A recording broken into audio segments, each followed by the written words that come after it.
All right, let's dive right into a fascinating clash happening in the rock and roll world. It's a showdown between the absolute icons Kiss and the tribute bands that play their music.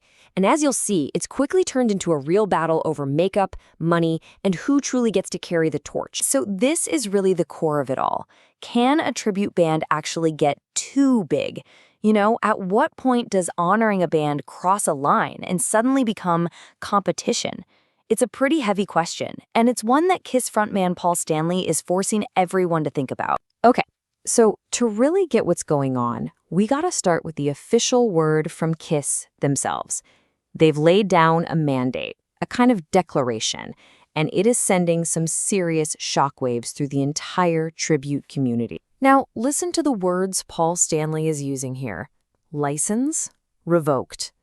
These are not casual terms, right? This is a direct, kinda heavy-handed warning.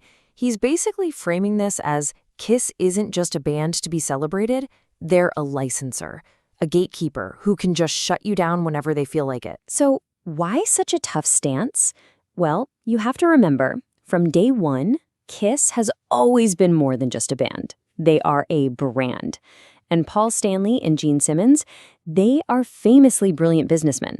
To them, every single piece of Kiss is a carefully managed asset, and it's so important to understand what they're actually protecting here.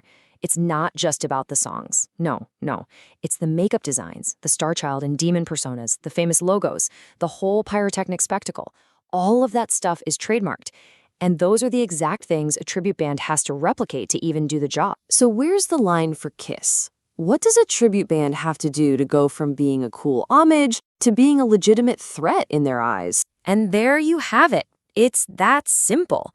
It really all boils down to money. Paul Stanley is basically saying it's fine for tribute bands to make a living, but if they become a big business on their own, well, then they're not just paying tribute anymore. From his point of view, they're actually taking a slice of the pie that belongs to Kiss. This really shows two totally different ways of looking at this. From the Kiss camp, a tribute's job is to celebrate the brand, and you do it with their permission. You can't become a business rival. But for the tribute bands themselves, and especially for the fans, it's way, way simpler. It's about celebrating the music. It's about keeping that live rock show experience going, which is a huge deal now that Kiss is officially retired from touring. But, while Kiss is focused on all the business stuff, what do the fans want? What do they think makes a tribute band good?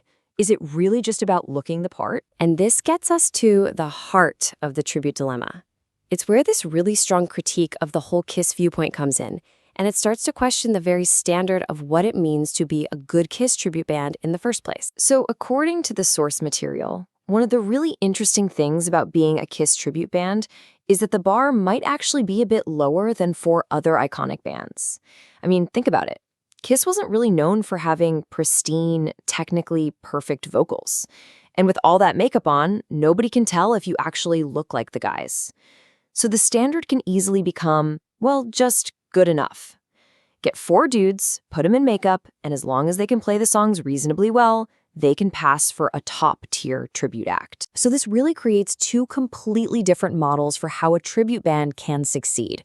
On one side, you've got the Kiss model, where it's all about the spectacle, the makeup, the show. But then you've got a band like the Journey tribute called Escape. For them, the focus is 100% on musical and vocal precision. Fans go to their shows because they want to hear a singer who sounds exactly like Steve Perry. It's a tribute to the sound, not just the look. And here's the quote from Harmless Dave that just cuts right to the heart of it. Can you really picture Paul Stanley, one of the greatest rock and roll entrepreneurs of all time, seriously telling other musicians not to be too entrepreneurial? I mean, the irony there is just, it's impossible to miss. So what's this all mean for the future? With Kiss officially done with touring, this whole conflict really shines a light on a much bigger question about how a band's legacy is supposed to be carried on. Well, sources are pointing to a few different ways this could go. First, there's that high-tech avatar show they announced, which, let's be honest, some people are already calling a gimmick. Then there's the possibility that Kiss just puts together a totally new lineup of musicians to wear the makeup. Or the third option is that the official brand kind of takes a backseat and the independent tribute industry just explodes to fill that massive demand. And the reality is, no matter what Kiss decides to do, The tribute scene is probably about to have a massive boom. As more and more of these legendary bands from that era finally retire, that hunger from fans to see the music live isn't just going to vanish. Somebody has to fill that void, and tribute bands are in the perfect spot to do it. And this brings us to the ultimate question at the end of all of this. When the original artists are finally gone, who really owns their legacy? Is it the band members who built the brand and hold all the legal trademarks, or is it the fans and the musicians they support who are the ones actually keeping the spirit of that music alive for the next generation to enjoy? That's a question we're going to seek it answered again and again in the years ahead.